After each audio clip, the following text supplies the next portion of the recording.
All right. Hey, everybody, how you doing? This is your host, TruePowerIsMine, and this is TPIM SR Live. Today's guest, Dr. Chenzira, calling in from the Caribbean part of the world. Doctor, you there? Yes, Steve. How Awesome. are you doing? I am doing great, doing great. I am so happy that you're able to join me on this Good Friday, going into Passover, because I really would like to talk kind of about your expertise of the Egypt Empire and the Egyptian nation, and especially in reference to, the story of the pyramids being built and what this Passover stuff is kind of about. Mm. Well, first and foremost, I would thank you for giving me an opportunity to just share and discuss with you because we would have to really do a lot of literature and a lot of just sacred sites together to Right. adequately make this particular conversation on what you presented as a very broad theme clear for most of the listeners and just so that it can be digested well. Because Exactly. first and foremost, I'm very focused on my respect for all of the spiritual practices that persons have chosen at life's journey. You're right. I would like for persons to be really comfortable in knowing that what we present from the perspective of the perspective of the organizational entities I've been affiliated with, and based on my work as an ordained ministerial priestess of my Tawi, that it's deeper than just saying Egypt.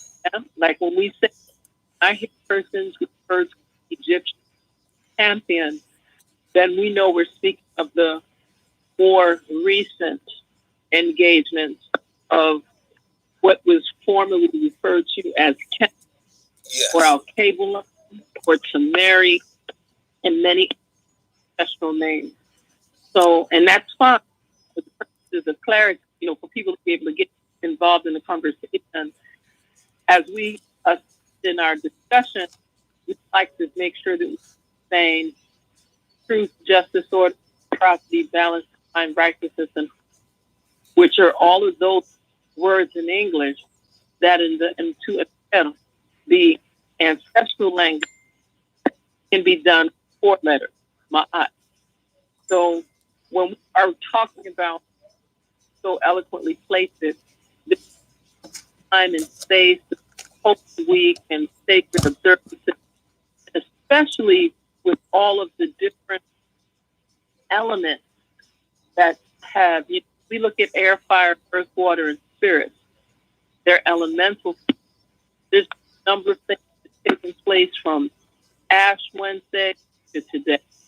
And there are going to be more things that are going to take place from today. 7 days from today, another 7 days from that, another 7 days from that. Hold on, Doctor, real quick. I don't mean to cut you off, but the sound quality on the phone is choppy. I want to try to call you on the Facebook through the messenger real quick to see if we get a little better sound quality. Oh, okay. Because there's like a clicking in the phone. Hold on. I mean, you can still stay on the phone.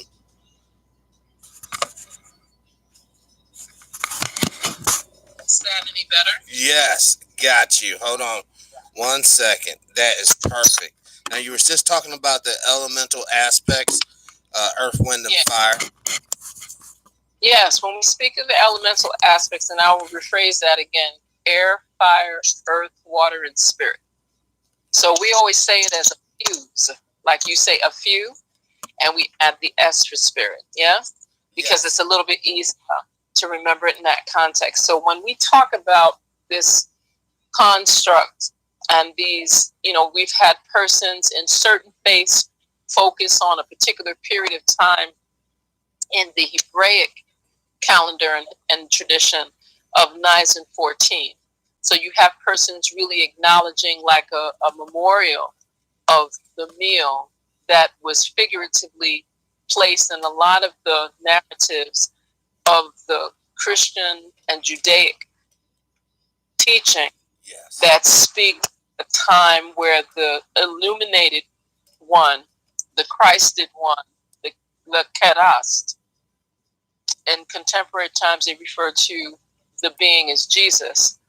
And there's a lot of material in literature and various, whether it's through the rabbinical council, whether it's through the Christian diocese, excuse me, the Catholic diocese and various Christian literature, you will be able to find a lot of information that begins to tell this very different type of story of exactly what the Passover is, was, represents in its figurative space as well as in the literal space.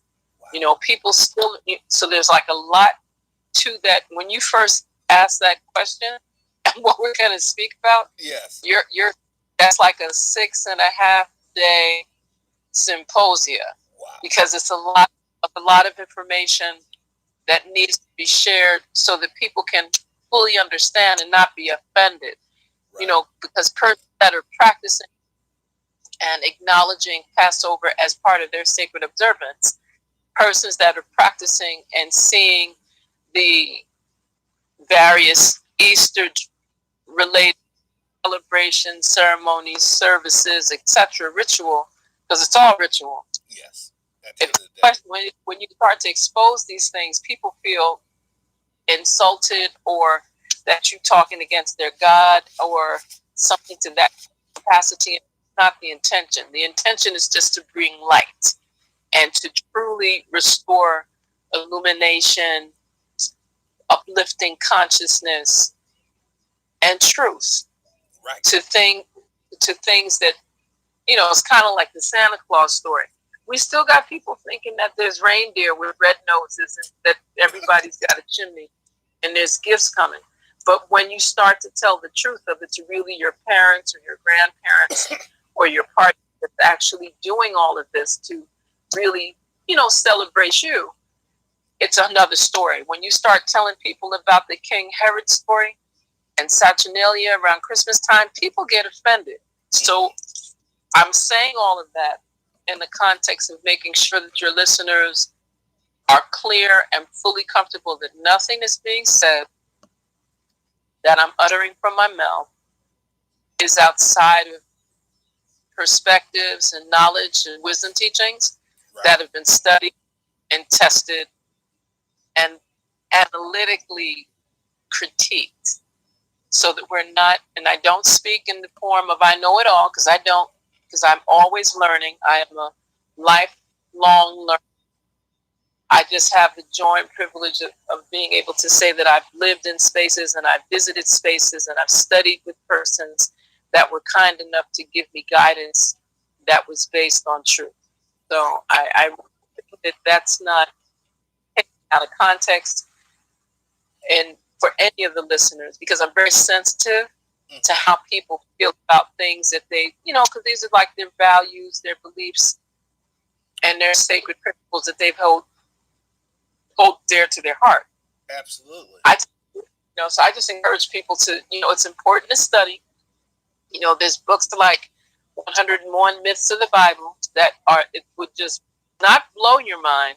That's not what we'd like to do. We tend to say that in a pseudo positive frame. I don't wish for your mind to be blown. I would like for your mind to be stimulated, yes, for your mind to be nurtured, and for your consciousness to be cultivated. And we did, adding to that, what is your personal opinion on archaeologists going into tombs, specifically along the King Valley there, and cracking open sarcophagus to try to get some secret knowledge? What is your feeling on that? Okay, so I have to give disclosure. So I work with a lot of archaeologists as a scientist. So I want to make sure I clear that up front, because my colleagues would be like, "What?" So I want to make sure I clear that up. I work with a number of archaeologists as well as anthropologists. So I want to just say it depends on the intention of the respective scientists that's doing this level of investigation. If we're talking about tomb raiders that go behind the guise of saying that they're doing a discovery and a find, then of course that, it's not an opinion, it's just a knowledge base. That's not correct, and that's not showing any respect to the ancestral legacy that they are uncovering.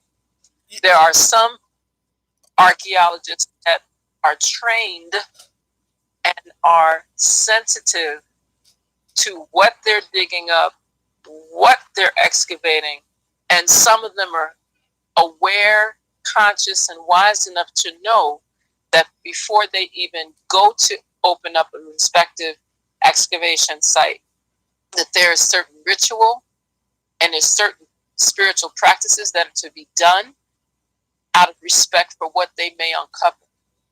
Period. So if they're not doing that, then of course my position and my perspective, and I say that because many of the archaeologists and other social scientists that I've worked with and have had the privilege in 3 continents of note, and as well as just doing things so that we sustain our intellectual rigor and our academic responsibility at the same time that we honor the ancestral legacy of the spaces and places where we're doing this research, which should be for the greater good of humanity. It shouldn't be a greater excavation because I want to make money and I'm going to teeth the stuff that I find and only show you 1,200 of the 20,000 relics or art that I find. Right. I mean, I just found it so interesting in a bizarre kind of way how the last Egyptian tomb, in my words, and this is just my word, desecrated, and then less than 3 days later, the church in France caught aflame. I mean, I'm not saying that there's any connection there, but I do find that a little interesting because ever since the 1920s or the early part of last century, we know that there was a huge bonanza rush down there to the valley to draw out all these artifacts, and very few of them stayed in the region. Let's be honest, they all went north and to the west. Right. And the thing is that and that's what we know about that actually survived and got into actual museums and some degree of permanent collections. Yes.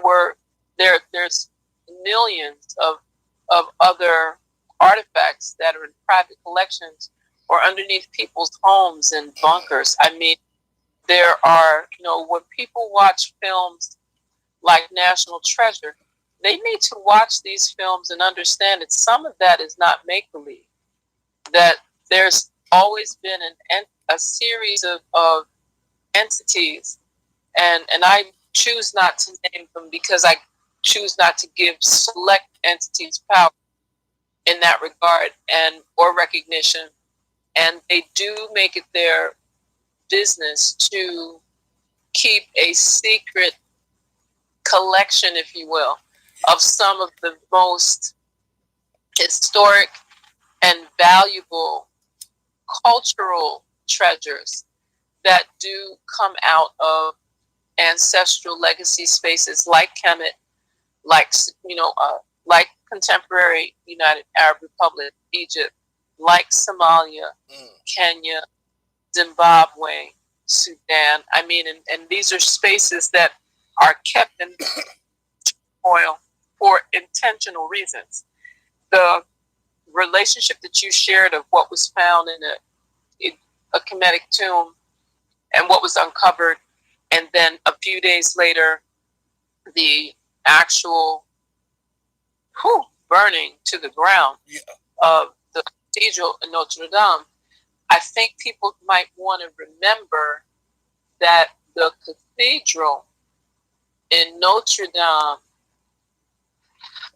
contained in its most valuable collections a host of artifacts that represented the Divine Mother, the illuminated Keras, the Christed one, as African.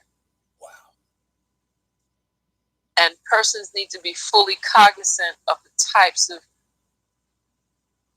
authentic African artifacts and collections, along with the literature and select scrolls that determined clear research materials around the Africanicity or the African origins of even contemporary Western religions, Judaism, Christianity, and Islam.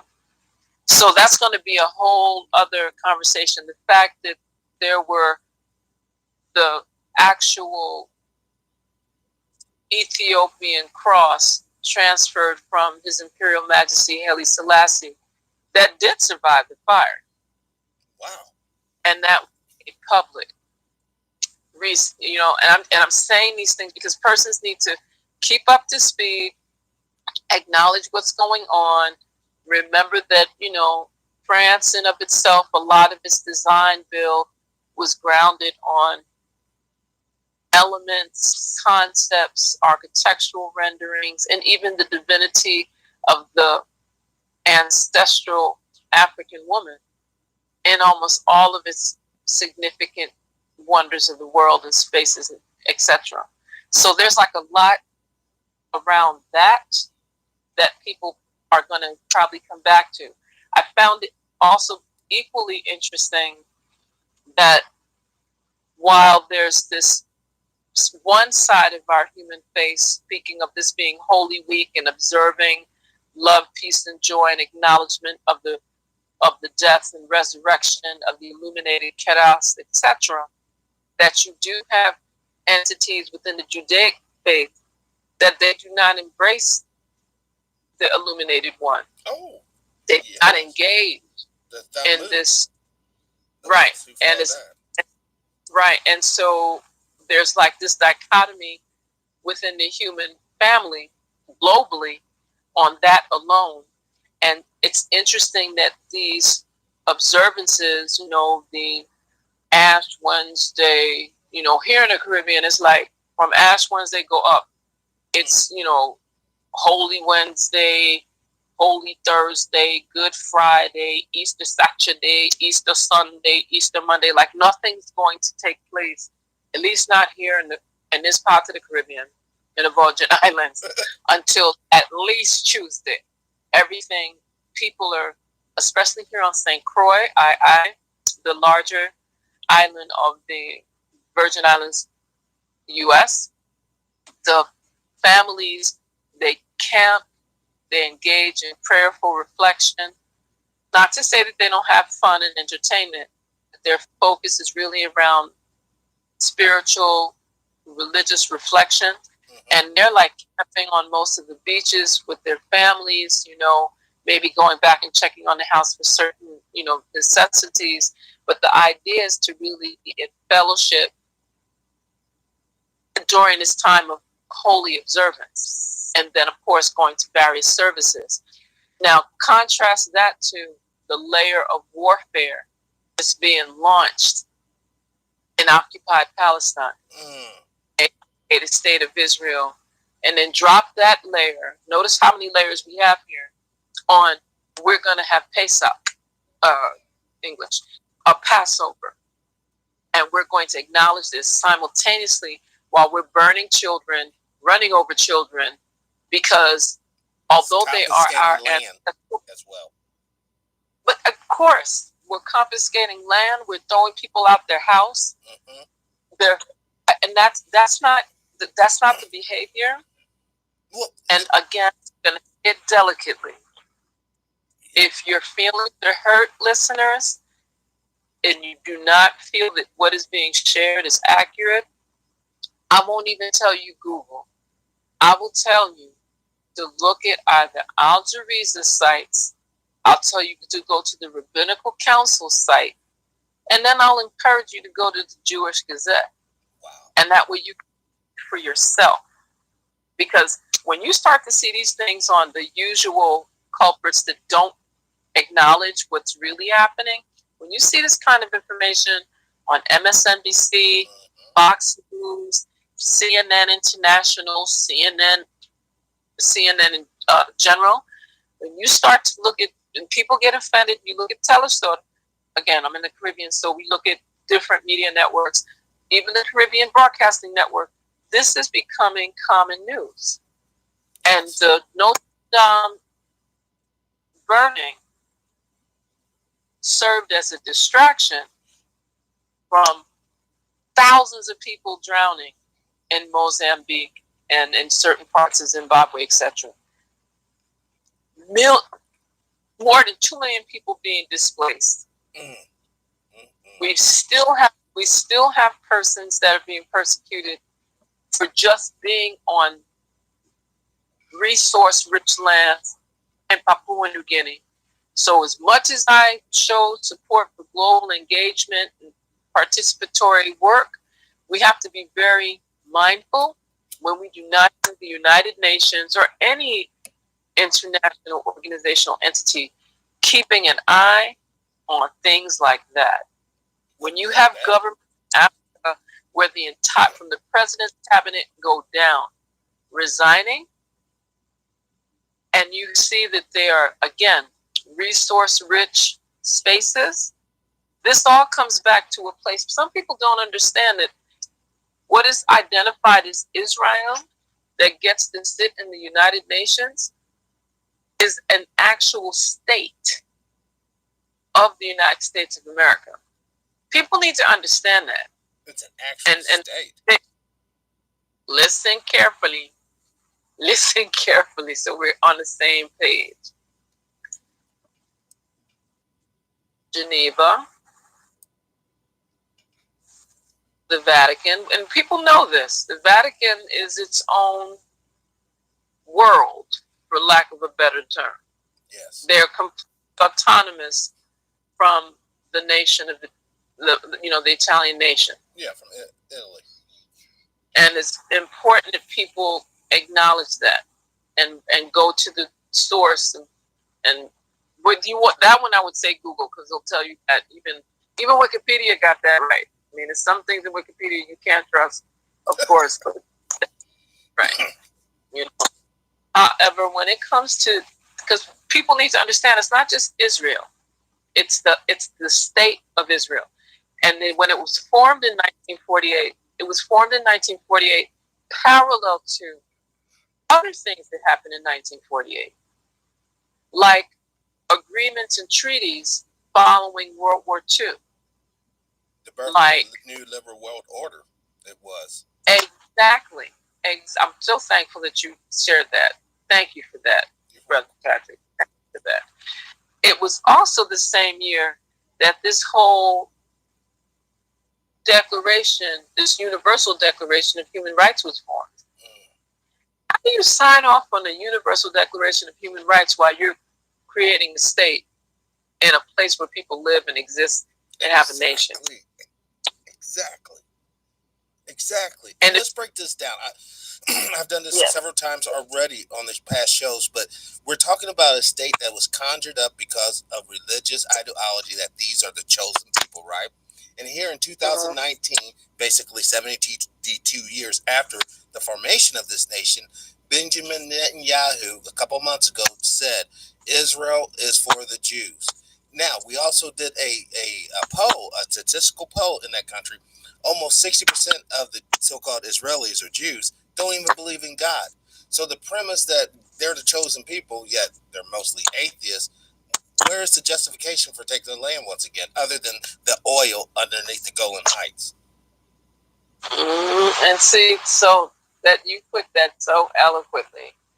I'm going to share with you something that that links to what I was saying earlier, and ties into what you just shared. So I encourage listeners that are like getting a little overwhelmed with what is being shared herein to just remember the title, 100 Myths of the Bible.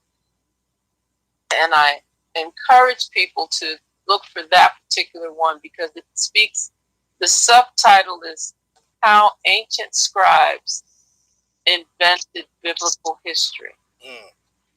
And the reason I pull on that one is because it gives you an opportunity to understand the perspective from the author, Gary Greenberg. And at the time, he was the president of the Biblical Archaeology Society of New York. Oh, wow. That's why your question about archaeologists was funny to me, because I wanted to reference this text. And I encourage persons to really get a better, because in the text, it actually begins to speak of the Kemetic myths. In this case, the language used there is the Egyptian myths and ancient folklore, right. and how these myth teachings from different parts of the world were integrated into biblical history.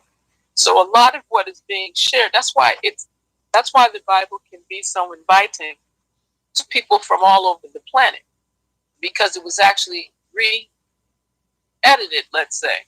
That's a nice way to put it. Exactly. And that was thrown together by the Catholics at the time. And it's funny, they don't even allow their people to read the Bible, but they put it together. Correct. Well, the thing too is that it's some of that, and it also highlights, like this particular text does a couple of things. It explains that there were multiple, at least two distinct versions of the Ten Commandments.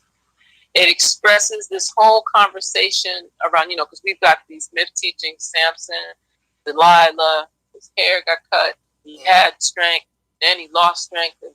And that whole Philistine temple story was more drama than reality, because it was another area of his strength that was being referenced, and it was just used as a metaphor. Noah's Ark did not land on Mount Ararat, and people knew this. Like, those ancestral scribes knew this. But again, the embellishing of the story for, I guess, drawing in the crowd and keeping the flock literally in the pen was intended.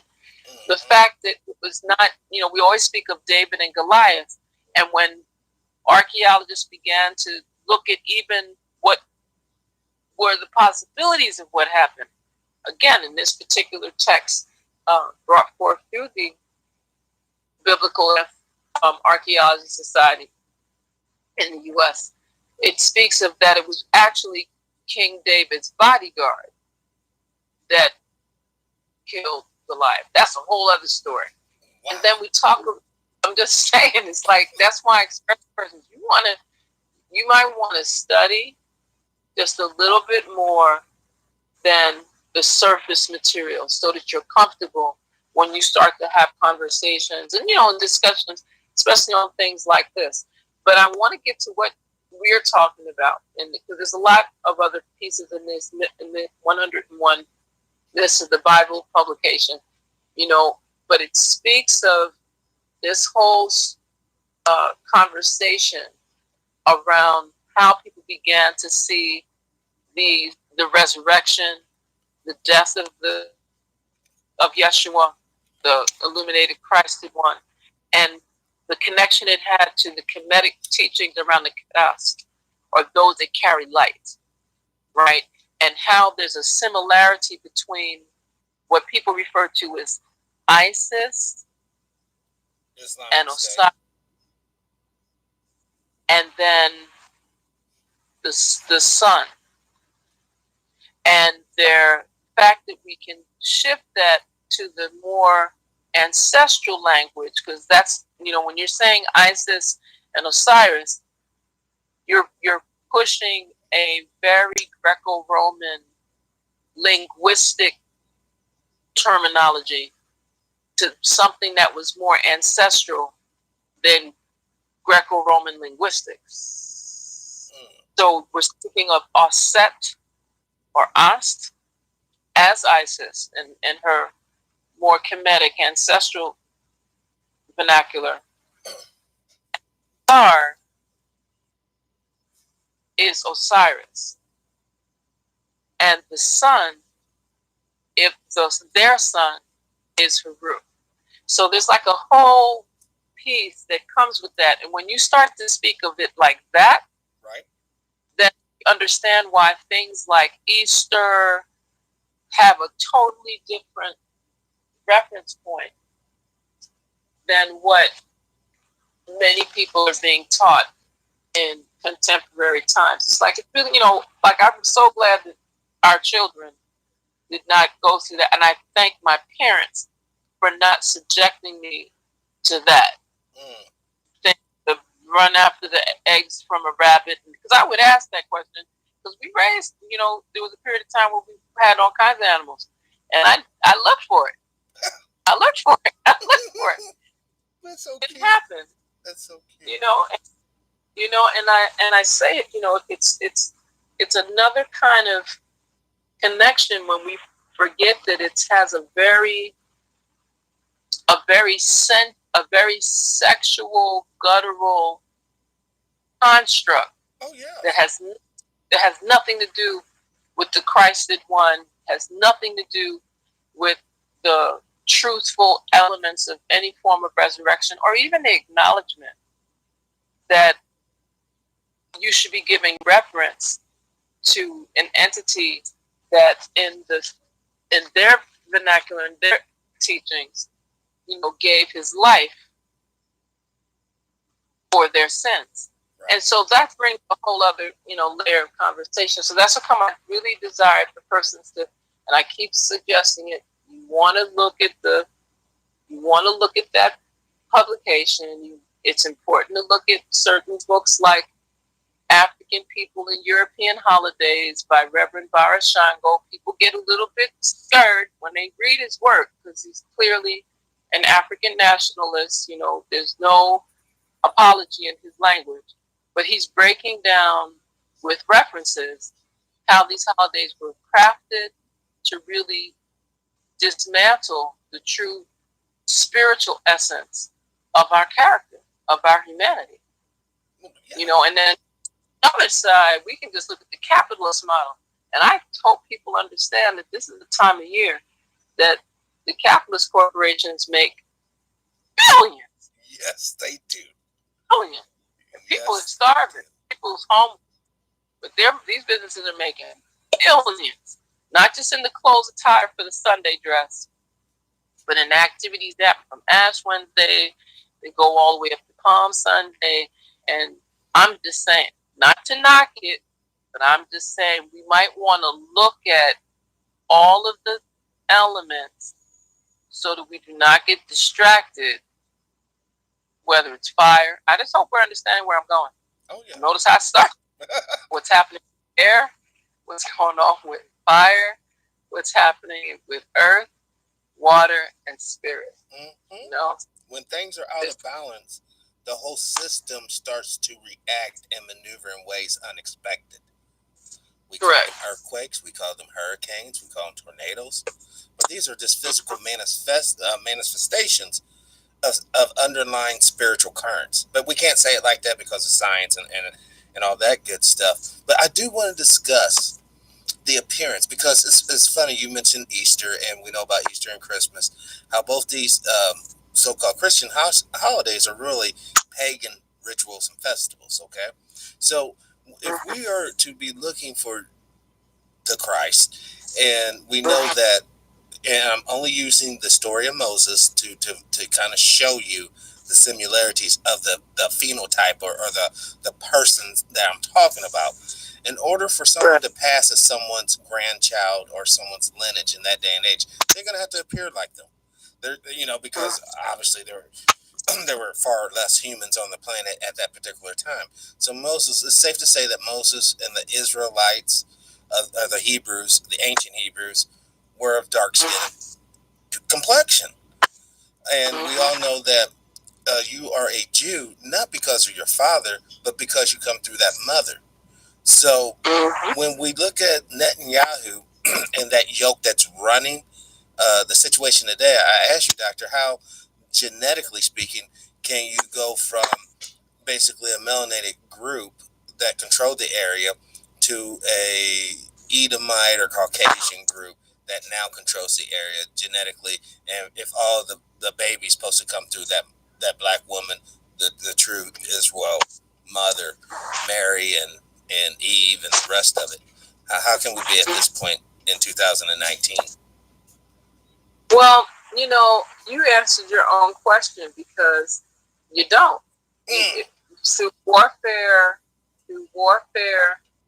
and eugenics, people thought eugenics started in the 18th century, but it was much longer, and it wasn't as scientifically organized and as streamlined as it has come to be, during the 19th and 20th century, and even, to current times, because in current times, it's now biogenetic warfare. Persons, and this is something that if you want to weed out a particular ethnic group, then there's ways to study them utilizing very, not even obscure, but just very genocidal focused forms of scientific analysis and so forth, to be able to know what are the weaknesses in that particular genome. There's a variety of things that you can do to make it weaken to the point that it will almost become sterile. Yes. And that control, you can, especially when you see persons manipulating melanocytes in human bodies, that's serious.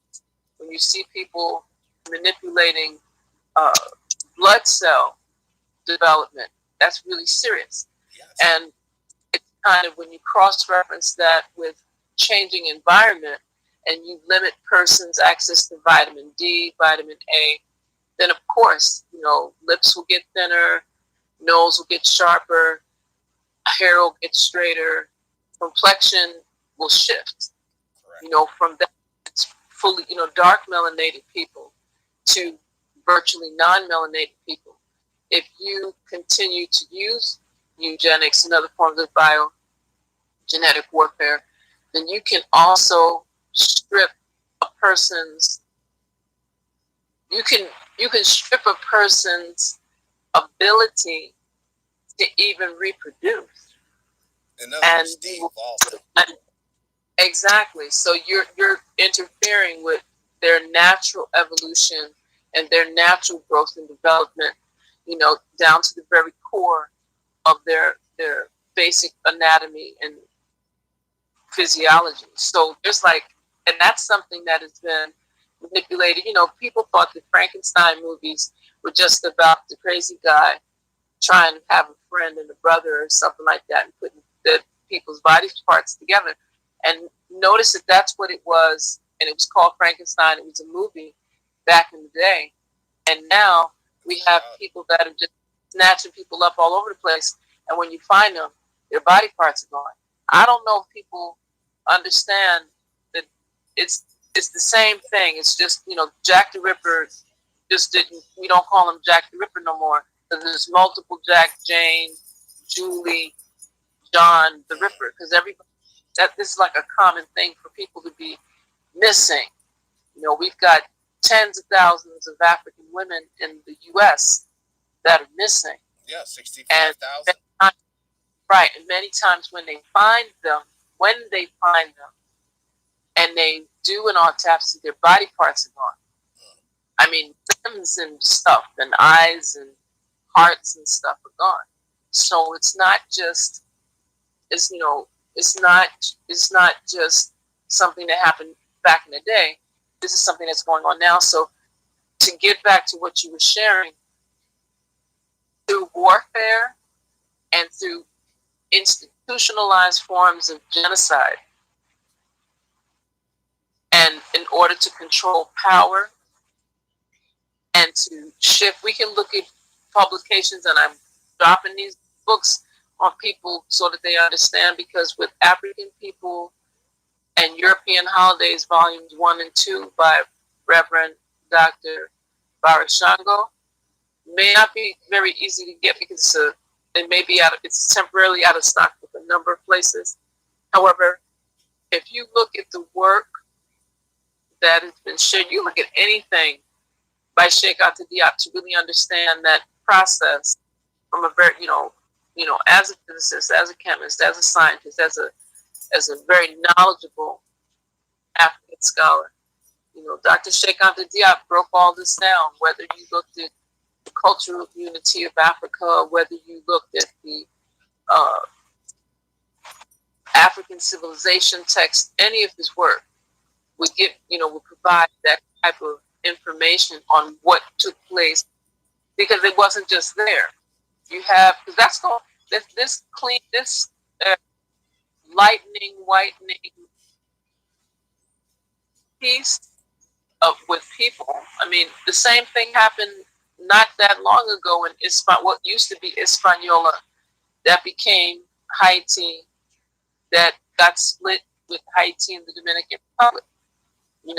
That place called Santo Dominguez was a breeding ground for miscegenation to lighten the complexion and quote unquote ethnicity of the people populated there.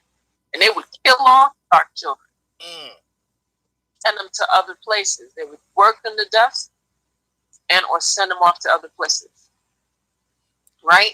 And they were breeding to make the lightest octoroon, what people eventually started to call pus dice and must dice. So they might be like 1/16, quote unquote, with have 1/16 of Negroid blood. So this is not new. This stuff going on is not new at all. And if you go into a region and you intend, because we can look at just if you look at any map of what occupied Palestine looked like in terms of how much of it was populated by Palestinians and where were the settlements for the Israelis. If you look at what it looked like in 1948 to now, it really is just a strip left, and it's completely. So that is, the Zionist policy has nothing to do with the Judaism, Israel, chosen stuff. This was a political, economic system and ideology that was about exploitation of whoever wasn't them. Period. So I encourage people to look at the protocols of the learned elders of Zion. I encourage very interesting text, very informative text that ties in decisions that were made at the 4th, the 7th, and the 11th Nicene Council, particularly those. There's a lot of other stuff that happened in between, but specifically the 4th, 7th, notice the numbers, and the 11th Nicene Council. 333. And those particular three.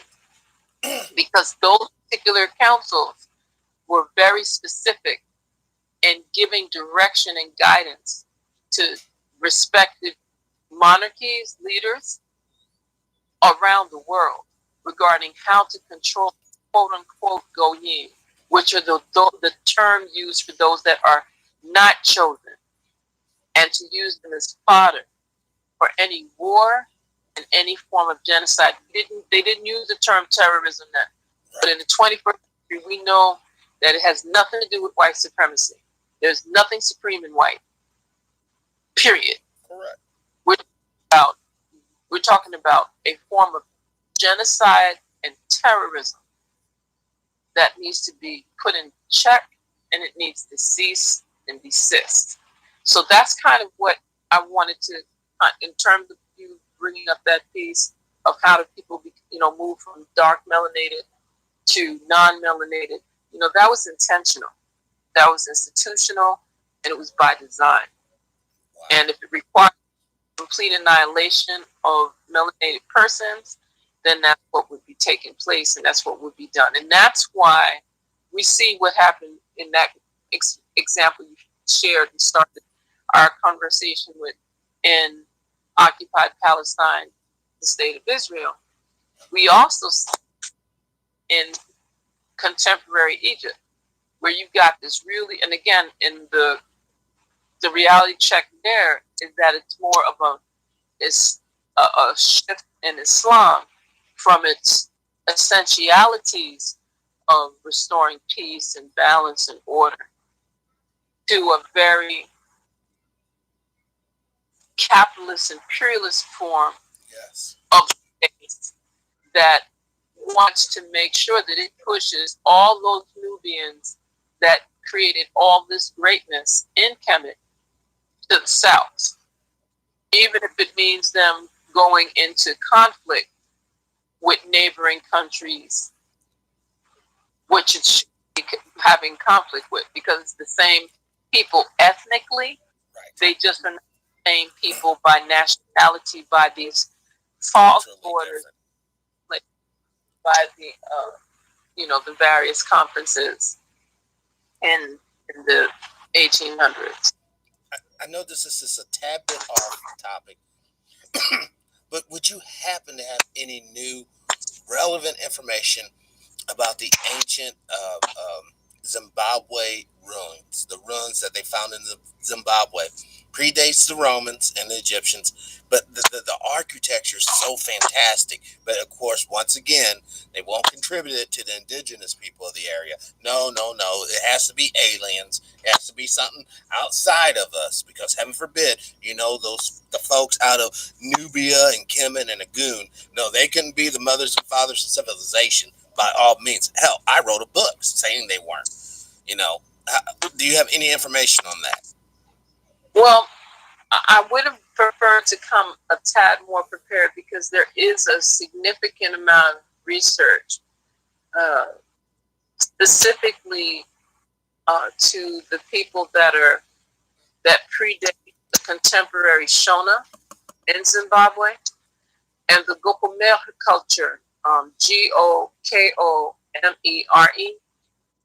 Many scholars have attributed those various ruins and those significant architectural gifts in Zimbabwe as being designed and built by them.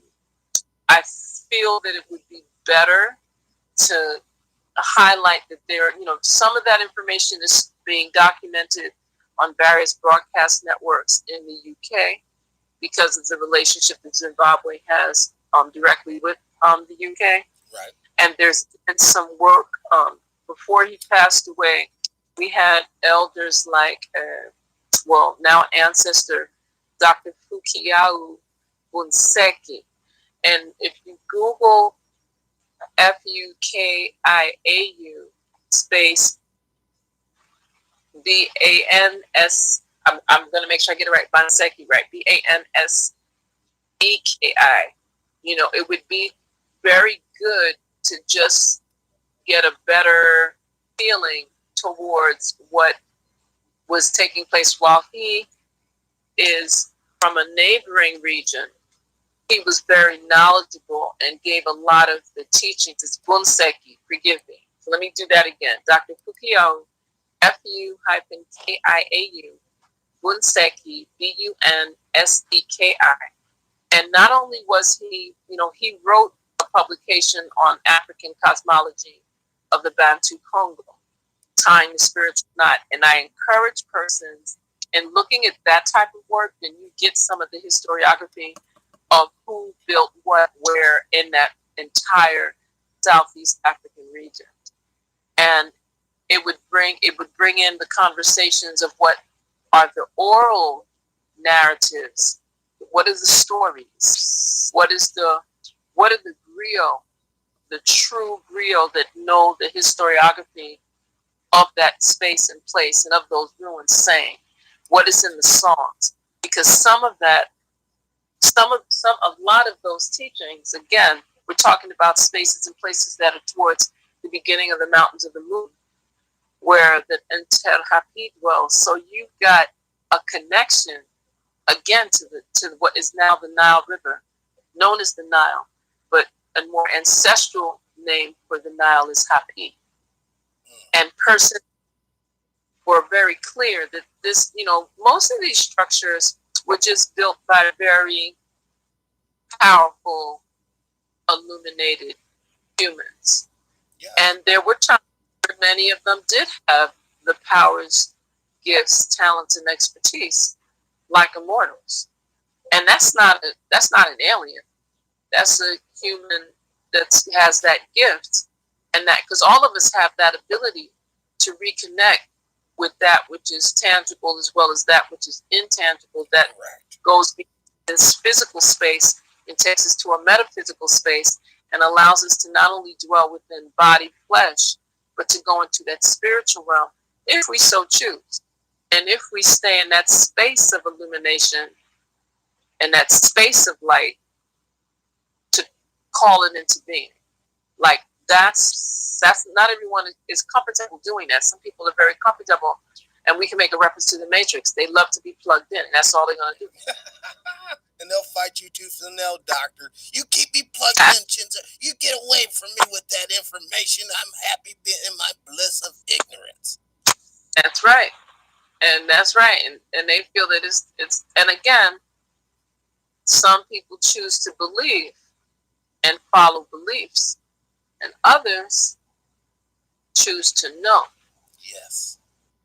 That's different. Critical and thing. so it's a powerful piece. It's a powerful piece because there's so much around the the grape growers of Zimbabwe. That's one of the things that we're always, and they're valuable. The teachings that are there are treasures beyond measure, and it's usually not enough archaeologists. Keep coming back to that. Anthropologists, social scientists, as well as spiritual warriors that go and do the clearing rituals so that we can truly uncover the teachings that have been left for us. People do not build pyramids and edifices like what you see in these ruins, or Machu Picchu, or the Pyramid of the Sun and Moon in Mexico, and all these other beautiful ceremonial ball courts right here in Salt River, St. Croix, and ceremonial bates in Puerto Rico. They don't build these things just for it to just get buried over. Right. They built them as markers to reinstitute our energetic connectivity and linkage, because they knew the chaos and they knew the hell that we were going to have to endure. They knew. It wasn't like they didn't know. And they left very clear, specific, proactive, action-centered messages. That's why a lot of us that are very knowledgeable, and especially the elders, the living elders and eldresses that are very fluent in the meta nature, our ancestral language miscalled hieroglyphics. Right. They know was in those temples when they went, let's say, 30 years ago, and they see how areas have been stripped and sanded clean. Mm-hmm. The power of what was on those walls.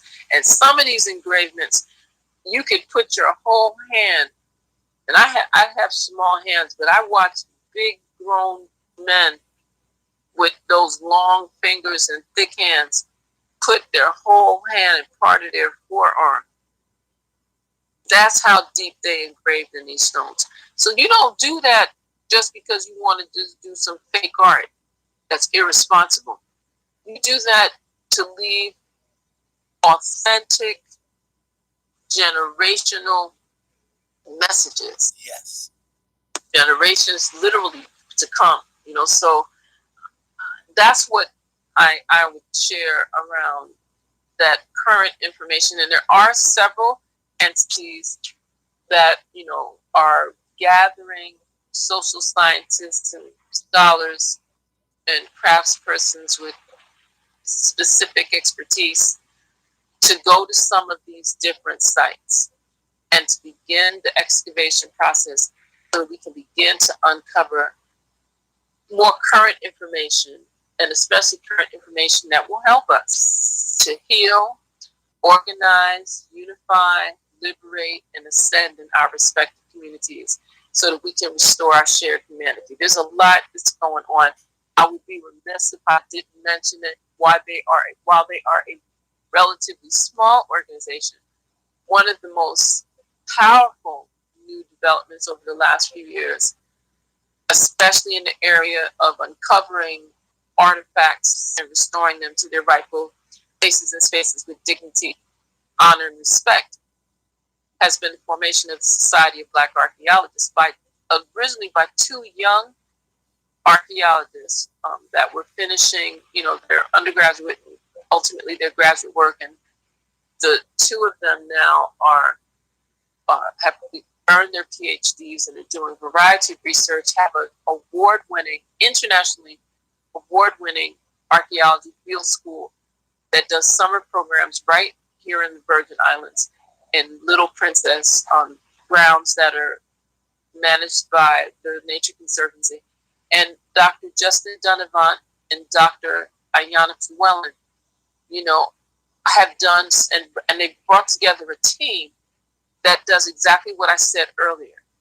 These are archaeologists of African ancestry that when they go to spaces and places to uncover African artifacts and possible human remains, they do ritual before they even open the ground.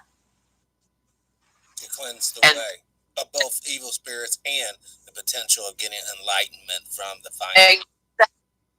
And see, that's what we need to see, because there needs to be clearing.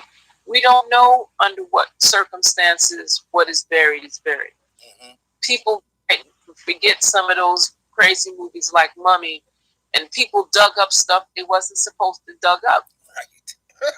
Right. That's so true. And they're ignorant. And that was like the thing that always got me. I'm like, if you see, you have someone translating for you saying, the seal is not to be broken, and all who pass here will die, and you still gonna go inside? You're a fool. I'm like, okay, just notice not too many Black archaeologists do that. Not that I'm do it, okay? I think also, though, we have an intrinsic connection. Think about it. You're not going to go into your grandma's grave looking for some gold watch, all right? But if you had low morals, you might go into someone else's grandmother's grave to grab a tooth or a gold watch, because essentially that's what they're doing, doctor. I know listen, what you said earlier about similar, you didn't use the word meditation, but you go into a meditative state. That's where you come in contact with the great ideals. That's where you find your moose. That's where you find your inspiration to bring forth a new invention, whether it be a computer or a cotton jig. These thoughts come from the other dimension. They're channeled through your brain and they're channeled through your hands to mold materials here on the earth into the products that you think you may need, or something may put it in your brain that you may need. Okay, now we don't have to necessarily go unless our ability to communicate with the spiritual world is diminished. We do not have to go into the ancestors' grave that they have prepared for a purpose pertaining to them, because we are the living. They were living just like us at one time as well, before they perished and went into that tomb, and those enchantments and blessings and all the information was sculpted on the wall. That is for them. We have the access, doctor, to the same divine information library sources they do. We can tap into it. And instead of building pyramids, we may tap into it and build spaceships and get off this planet. We may tap into it and find a true vaccine that doesn't harm people, but it truly helps people through that. All right?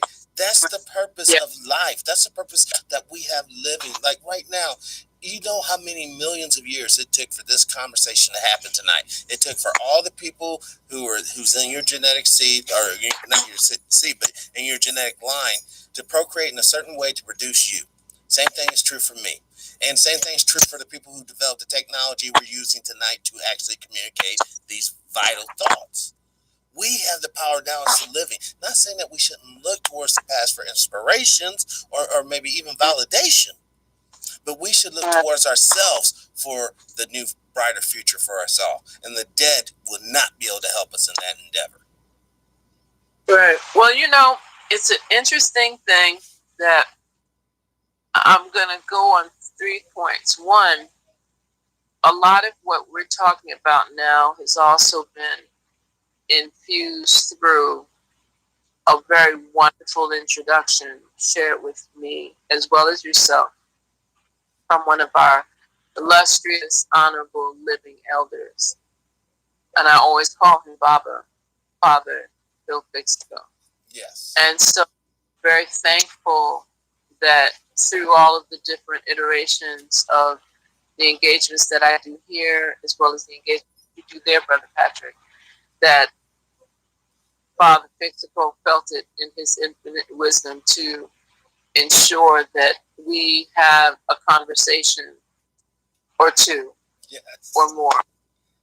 Because, as I said earlier, it's going to require, we need to do the framing so that persons can actually gather this elementary aspect of information and knowledge, and then help them to get to that secondary, post-secondary level of information and knowledge. Because I wanted to come back to my second point, that there are, the Great Zimbabwe National Monument is within the UNESCO's United Nations Educational, Scientific, and Cultural Organization Network, and it's part of the World Heritage Convention.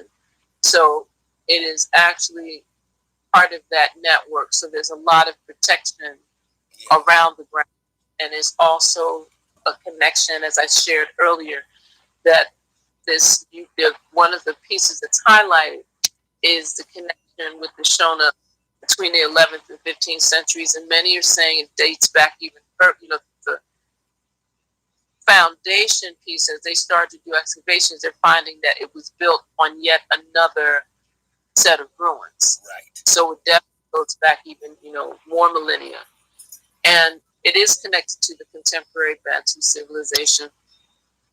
And there is a wonderful assessment of the various enclosures, the connections to the valley ruins and these hill ruins. There's an actual connection to, quote, scientific research that is saying that when this space was in its active places and spaces, that there were a number of migrations from people within the region, and it transformed this area significantly. So a lot of it was around the reworking of understanding the artistic achievements in the grounds, understanding the different forms of civilization of the Shona between this particular period of the 11th and 15th centuries, and then just understanding that this entire Zimbabwe nation has adopted many, many principles to keep these spaces with some degree of protection.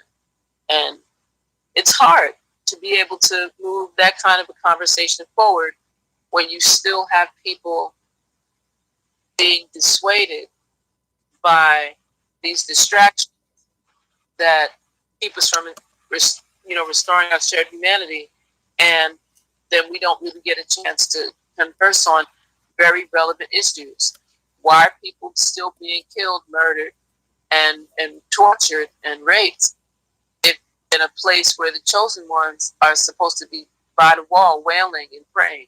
What's going on? Well, because for one, sister, that wall should not exist. I remember exactly. Jesus said there will not be one stone upon another. So why is that wall, which is obviously stone upon stone, even there? So we could almost ascertain from that being the reality, well, the people who are running it are not the chosen people, and they're not of the divine God spoken of in the Bible. They're basically a fraud, an imposter, and they're a test for any true believer of that particular faith to either rise up and expose them as the charlatans there are, or not to rise up and be oppressed by the charlatans as it will be. Correct. So that's the other reason why, as we continue to frame, this conversation of what is happening around the Pesach, etc., I always, I I do my best to keep it in a place that I do not have to hurt people's feelings. Right. That's because you're a nice person. You really are. You're a nice human being that's empathetic, Yeah, and that's beautiful. We need more. yeah, because there's been a number, like a large number of reminders around, how we begin to identify, the truth about these holidays. Yes. And I keep telling people, you might want to take that into consideration a little differently. Well, see, though, And that where that goes back to nobody's trying to hear that. Now you're messing with what Mama said. Now you're messing with what Grandma said that we're gonna go over here and get in our Sunday best and go over here and listen to this lying preacher tell us all these make believes and fairy tales as if they're facts. Mama said that a fat man's gonna come down this chimney and put some presents up underneath this raggedy ass heathenistic tree that shouldn't really be up in your house. It's a perversion of nature on all respects. You're taking a tree that could be providing oxygen and just going to bring it up in your house to die. And those presents, instead of making people wait for it, give it to the person when they need it. There's no need to wait and hold off until some spiritual mumbo jumbo con artist comes through and says this is the time to give something to somebody. Aren't you out your mind? all right, I got you on that one. And that's why I said what I said earlier. That there are layers of what's taking place, and there's so many layers that some of our brothers and sisters don't have time to unfold all of that. The onions getting closer and closer. It's impossible. But it's like doctor, what else happens when you undo onions? You have to cry. People don't want to cry. That's right. That's right. And you're right about that. See, and this is how come part of what we're speaking of as well lends itself to different initiatives that we've been encouraging here and working, with a small group of volunteers and a small group of persons that are just willing to support these kinds of conversations, focus group conversations, so that we have integrated a number of these difficult, because that's the new thing now. People want to speak. Let me get the phrase: speak their truth, and without judgment. Yes. And people enjoy having these spaces that allow persons to unfold without, again, there being any judgment on their perspectives on things. And we've used a couple of protocols like Gentle, Honest, Open, Specific Talk, Ghost, which is part of the Pulse program. People using language skills effectively. There's like a whole concept of how to rework how we speak to one another and how we show respect for one another's space and perspectives, even if we differ. So part of that, we've connected with the support of Father Pixicom to establishing a Freedom Mountain. And mind you, in St. Croix, most of the areas where are moving in the direction of, higher elevations, they have a home or they have an antenna. And what we're hoping to be able to do is to, in a space that represents one of the largest areas in St. Croix, where enslaved Africans used to run during the time of the transatlantic enslavement experience. Yeah. And people come there to just show homage. Some people come, and you have to walk into this area. And what we've done is we have identified a space where we're going to be launching a very creative and artistic space, of course, with the permissions of for the areas that are in government lands, are securing permissions from the government. and those that are in private lands, we participate doing the same, and to make it, of course, very inviting. And I share that because these are the types of opportunities that I'm very thankful for. I'm very thankful because these aren't conversations that everyone likes to have. People like to talk about pixie dust and bunny popping around and that just keeps you farther into that. You know what that talk does, Doctor? It makes you a better slave. Not seeing these harsh realities only makes you a better slave. Right. And that's real because some people, I mean, when you're accustomed to something and it's habit forming and that's what you know and you don't wish to know anything else, it does stay like that.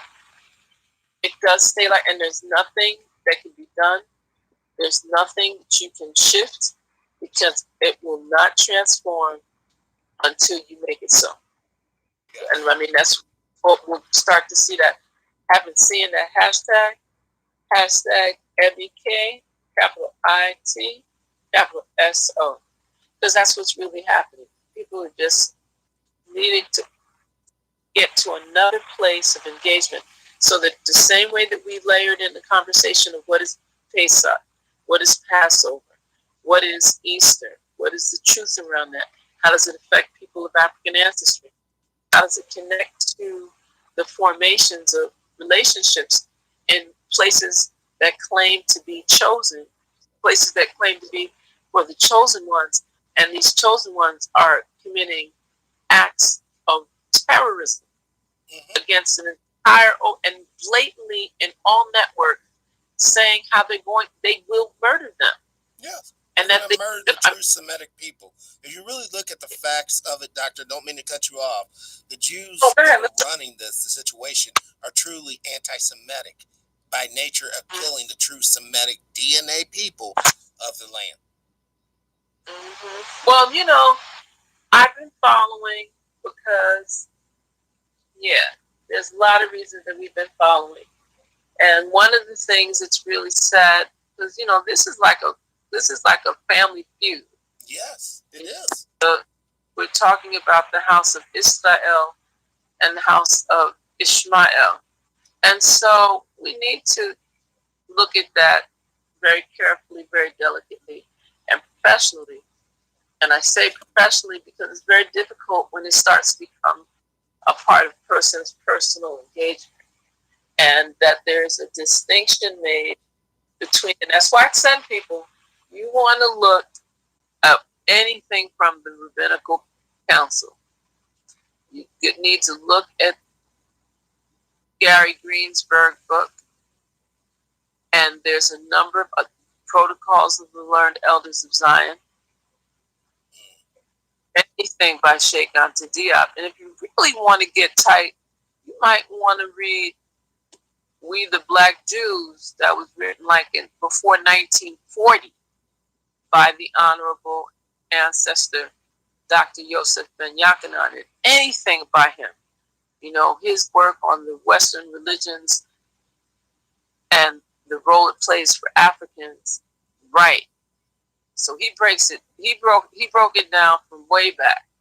And it's an excellent primer. It's an excellent collection of work that would make that conversation around why did this conversation tonight include all these different places and spaces of engagement, and how do we keep this synergy of information, skills, talents, and expertise, and a lot of passion? How do we bring that forward and really ascend? So I'm thankful for the conversation. I hope that this has been as engaging and entertaining to your listeners as it has been for me. You are a mind reader, Doctor. I was just about ready to ask you, did you have fun? Did you find this enjoyable? But you answered it before. I'm saying we're so in sync. It's amazing. It's like, obviously we've never met each other, obviously. But we're so in sync. Well, it just didn't do physical, but on a spiritual level, that's a different conversation. And that's on the top. Again, we have some ancestors working through us. So I always tell people the dead ain't dead like we think they are. Exactly. The dead release the physical frame, but the spirit is eternal. So when we get into these spaces and these engagements and these, what I refer to, I've been saying it for the purposes of English, because English is really a foreign language to most of us, and we think it's our first, but it's not. So our spiritual languages are where we communicate most effectively when we are in alignment with our sacred spirit. Yes, ma'am. So yeah, there's a lot. I know this is my part of the show, but I have to ask you this: is there any avenue where people can donate? You mentioned that you had some volunteer activity going, and I know when volunteers are involved, then we also need war bonds for the war chest to implement things. So, is there any website you like to plug or anything where people who do have the money and are willing to send a gift without expectation? Right. Where they can send you some money. Well, I'm giving thanks for that offer, and based on what we were talking about and where I do a lot of the work that facilitates some of this research, I would ask for persons to go to VICCC, that's VICCC.ubi.edu, and that's the website for the Virgin Islands Caribbean Cultural Center, nestled within the College of Liberal Arts and Social Sciences at the University of the Virgin Islands. We have been doing a variety of publications.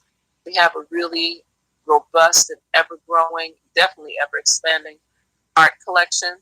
So we're moving into we're a cultural center that has established museum spaces and exhibitions in concert with a number of our community partners and various institutions in the region, inclusive of the University of Puerto Rico, Rio Piedras, the University of West Indies, Cape of Barbados.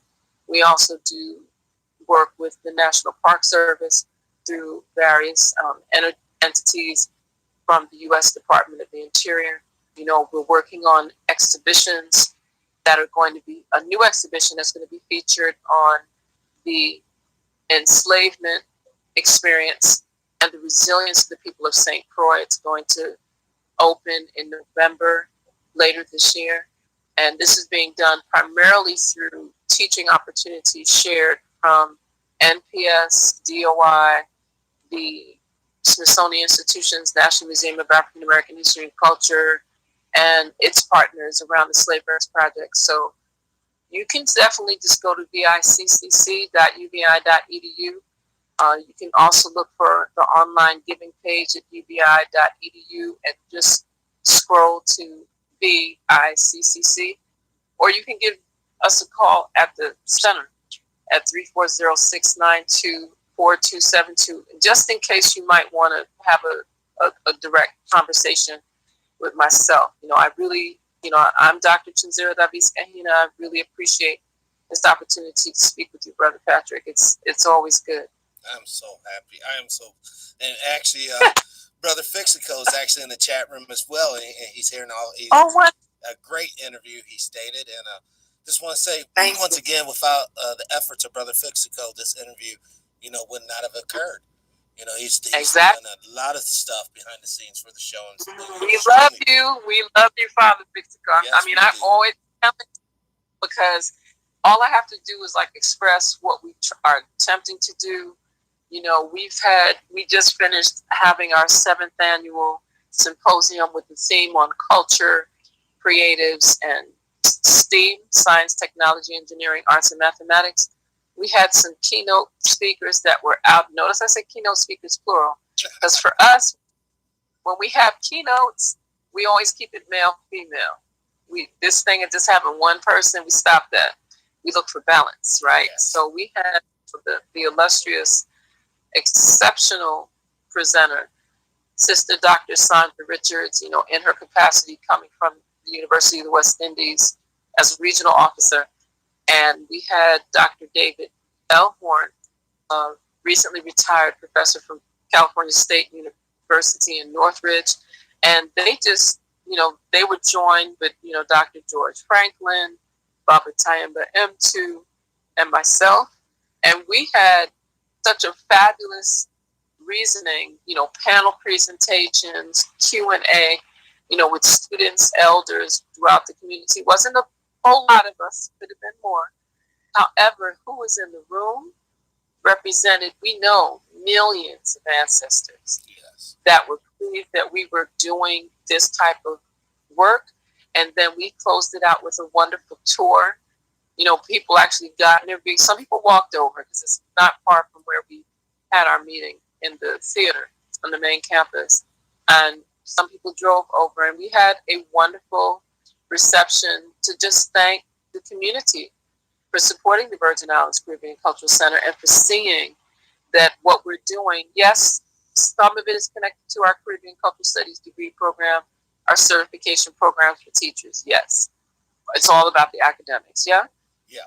However, we also have pieces that we do to really strengthen our relationships in the wider community, not only in the VI, but throughout the Caribbean, the Americas, and beyond. So we had it up, I really appreciate whatever persons can give, because believe it or not, you can give $1 and you'd be surprised. If enough of you bring $1, it works. Yes. We have a site that I can share with you a little later because we're crafting it now. We just recently became a recipient with support from the Global Giving Foundation, and they actually assisted us in crafting a Global Giving website. So we'll be looking for donations on that site, and as soon as it's up and operational, once they give us the go ahead, then I can send that site to you. So people can currently just go to vicccc.uvi.edu and find out more information about what we do, etc. And as soon as our global giving page, because we had a lot of resources we were raising for disaster recovery, because we did have significant damages to our resources and our space during hurricanes Irma and Maria, both category 5s in 2017. But St. Croix is strong, and we always say VI strong. So thank you so much for just giving us the opportunity to share with you. We hope that, again, if there's questions, comments, concerns, feel free to email me, vicc at live.uvi.edu. And I do respond. Give me at least 24 hours. If I don't respond in 24 hours, that means I didn't get it. Send it again. Yeah. I will confirm that sister does respond, because don't forget, this interview should have happened at basically like 9 hours ago, but because of restraints, you see, like the whole universe was conspiring. Things were happening in my life and everything. The whole universe was just conspiring to make this truth that was told tonight not happen. But we're so thankful that through the doctors, because you didn't have to do this. You could have been doing so much other stuff tonight, doctor. And I'm aware, Friday night, you could have been out on the town enjoying dinner, having fun, or just doing research. But you elected to share the most valuable resource on earth with us tonight, and that is your time. And I am so thankful. So thankful.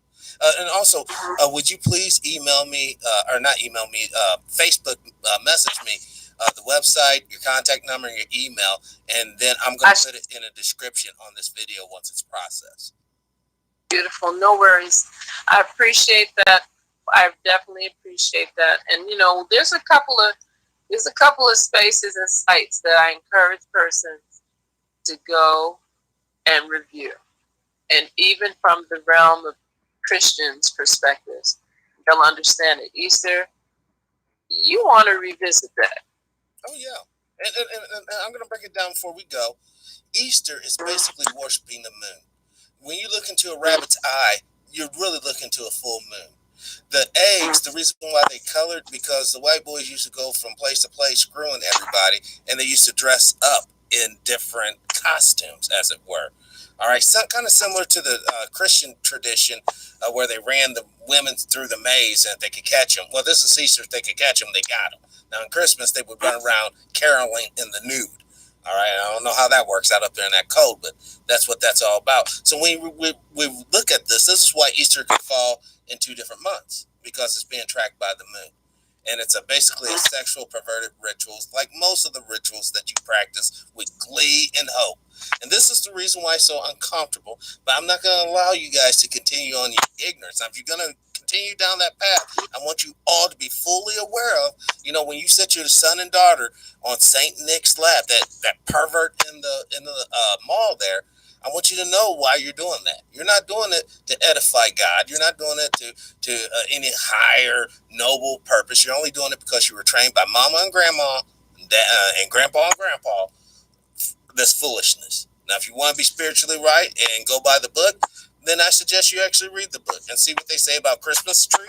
See what it says about when was Jesus born. If Gabriel the angel came to him in the 6th month, well, you count up 9 months from there, and it does not hit December 25th. That's true. Well, I appreciate you ran that down like that, and I want to encourage people to look very carefully for. There's an article, "The True Origin of Easter," and it's coming from a very conservative perspective. Mm-hmm. So certain things here haven't been vetted in terms of intellectual rigor. However, I think if persons look at the site, the Restored Church of God site, and just explore that, and again, I will put all of the different links so people can just get an idea. They can go and search on their own. Yes. Because when you're doing these types of conversations, we can, because there's some components that's very sexual. There's some components that, as quiet as it's kept, even down to the term of the word. When we speak of Easter, that word that's the term that is linked to the Greek word Pascha, and that's derived from the Hebrew word Pesach. However, there's no word in the Greek language for Passover. Just want people to understand how this connection goes in terms of linguistics. So that's when people tell me that they read the Bible, I tend to ask them, which translation and which version? Are you Greek? Are you reading the Septuagint? Are you reading the Catholic Bible? You reading the Gideon version? You reading the New World Translation? You reading the Newer Than New World Translation? Because people, when I saw a Bible that said Newer Than New, I was like, really? Yeah. And then you got people that are just doing their own interpretation. Yes. I call it personal interp. So I said, before we get in that conversation, I prefer that people take, are you reading the Hebrew scriptures? Because the Hebrew scriptures of the Bible is a very different piece. Did you look at the last scrolls, which was some of the Bible texts that were removed intentionally to keep people in a state of chaos and confusion? And if we do that, then we can actually get to some of the root bases of what is Pesach, what is Passover, and what this Easter phenomenon is, which is really just about keeping people in a space of confusion and not giving them the true spiritual essence of what this is about. Because in many instances, some Christians see that whole Easter bunny stuff and the ritual that goes with it is very, very, they see them as abominations. Mm-hmm. So we want to be able to come to a space and a place where people can learn this information, share freely, explore opportunities to do what? Tie the spiritual knot. Yeah. That's what we look for, is to be able to have those types of conversations and reasonment so we can take this conversation to its highest height in the most practical way. And that's what I'm looking for us to be able to do. Because when we say these things, again, we're like shaking people up. Mm-hmm. And that I don't like to shake people up. It's like when people go into possession and there's nobody there to help them to come back in their body, and then we wonder why they're walking in the street, talking to themselves and eating out of trash cans. We need to sure that if you open up people to sacred space and intention, we need to be able to restore their balance so that they can receive that sacred space and intention in its full, positive, ma'atical form. Short of that, like I said, some people believe and just get herded like sheep, full, and other people know, and they respect their sacred warriorship and do so. So, my brother Patrick, it's been an honor. I'm looking forward to the next time. I know that you seem like you could do this for 10 hours. And I recognize the reality of limitations. Like I said, we've been doing a lot here over the last, I have been moving every day for the last 3 weeks. So I feel thankful to be able to just share, I hope the listeners, again, if you have questions, you need more information, just reach out to Brother Patrick and he'll reach out to me. And you'll have my contacts on his site very shortly so that way you can just continue to do the journey. This is what it's about because culture does humanity.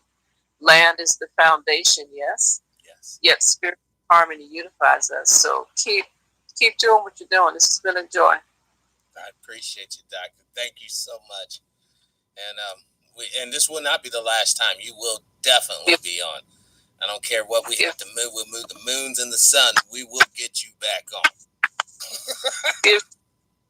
Give thanks.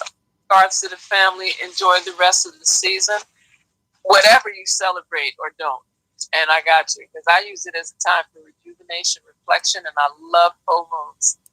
So I don't apologize. I take in the astronomical strengths and values of what is happening planetarily. I don't get caught up in the human frame that tries to interpret. I focus on the fact that our Most High Mother, Father, Creator gives us guidance so that we know what is best to do and when it's best to do it. Take care, my brother. You too, sister. All right, blessings. What a wonderful, wonderful interview, guys. Doctor is a brilliant woman, highly educated, highly intelligent. That's been the show. Today's date is April 19, 2019, the year of our Lord. This has been TPIM SR Live. I'm your host, TruePowerIsMine, and as always, live your life with integrity, without hate, envy, or greed. And as always, let's try to be kinder to each other. Peace.